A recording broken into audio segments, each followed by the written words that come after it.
This map been lying to you your whole life. Not because it's evil, not because it hates geography, but because the earth is round and paper is flat. And somebody had to make a very awkward decision.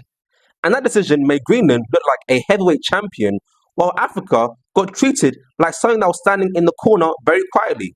Because when you look at some world maps, Greenland, it looks huge. But it looks like it could walk into a room, point at Africa and say, we're basically the same size. But that's completely wrong. Africa is not just slightly bigger than Greenland. Africa is not 2 times bigger. Africa is not 5 times bigger. Africa is about 14 times bigger than Greenland. So how did a place that's mostly made of ice manage to look like it belongs in the same weight class as an entire continent? Welcome to Stick of the World, where we draw things terribly, but geography trauma is real. So let's start with the map most people grew up seeing, the classic rectangular world map. North America on one side, Europe, Africa in the middle, and Asia stretching across to the right, and Antarctica looking like a frozen carpet at the bottom. Don't forget that part. And then there's Greenland, just sitting near the top of the world map, looking absolutely enormous. Now, on that kind of map, Greenland looks like it's almost as big as Africa. It looks like as if Africa and Greenland got in a wrestling match. Greenland might actually have a chance to win. But in real life, Greenland is about 2.1 million square kilometers, and Africa is around 30.3 million square kilometers. It's not even close. That's not even a fair fight. That's like comparing a sandwich to a whole restaurant. It's not even comparable. But the problem is simple. The Earth is a ball. Well, not a perfect ball, like an egg ball, but that's for a different day. Let's not make the globe very insecure. Now, the Earth is round, but the maps are very flat.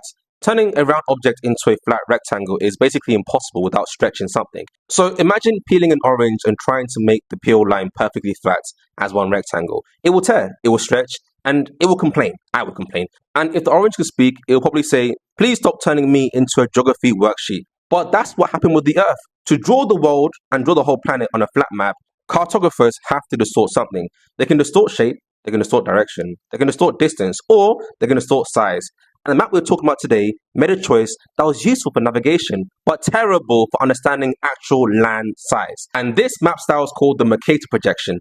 And it was created in the 1500s, and it became extremely useful for sailors because it helped them travel in straight compass directions. So if you're on a ship trying to not get lost, trying to not crash, trying to not become fish food, the Mercator projection was actually very useful. Now the problem is that it stretches lands closer you get to the poles, basically away from the frozen carpets. That means places near the equator look closer to their real size, and places far north or far south get inflated like they've been eating map steroids. So Greenland is far north and Africa sits much closer to the equator. So Greenland gets stretched while Africa does not get stretched as much. And that's how Greenland ends up looking massive on the map, while Africa looks less enormous than it actually really is. The map isn't saying Greenland is bigger than Africa, but visually it's kind of whispering in your ear that Greenland is bigger than Africa, when it really isn't.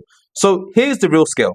You can fit Greenland into Africa 14 times. 14, not one, not two. 14 Greenlands can fit into Africa. So if Greenland was a stick figure, like me, Africa would pick it up, put it in its pocket, and still have space for Europe, China, India, the USA, and a few emotional support islands on the side. That's how big Africa actually is. And this is where the map distortion becomes more than just a fun fact, because maps shape how people imagine the world.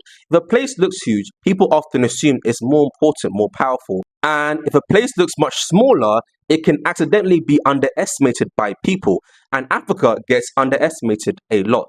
Africa is not just big, Africa is gigantic. It contains deserts and rainforests and mountains and savannas and megacities and thousands of languages and over 1 billion people. It's so large that USA, China, India, Japan, and much of Europe can all fit inside, depending on how you arrange them inside of Africa.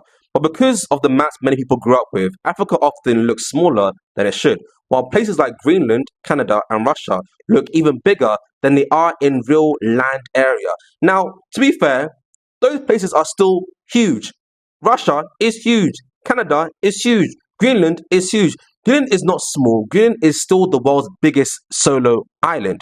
But compared to Africa, Greenland is basically the guy in the gym taking all the pictures from a really good angle. Real size actually matters. And once you see the distortion, you can never unsee it. So the simple version is this. The Mercator map is good for direction. But it's bad for size. It helped sailors move across the ocean, but it made countries near the pole look much bigger than they actually are. That is why Greenland looks like a giant ice empire on a wall map, where in reality, Africa is the one that is quietly dominating the size chart. The Earth didn't lie, Greenland didn't cheat, Africa didn't shrink. The flat map just stretched the truth. So next time you see the world map and Greenland looks suspiciously powerful, just remember, it's not Greenland that's being massive, it's the map that's doing a bad job at its stretching exercises. Greenland is big, but Africa is enormous. If the map lied to us about Greenland, imagine where else it's hiding. Welcome to Stick of the World. The world is weird, and we draw it badly so you remember it better.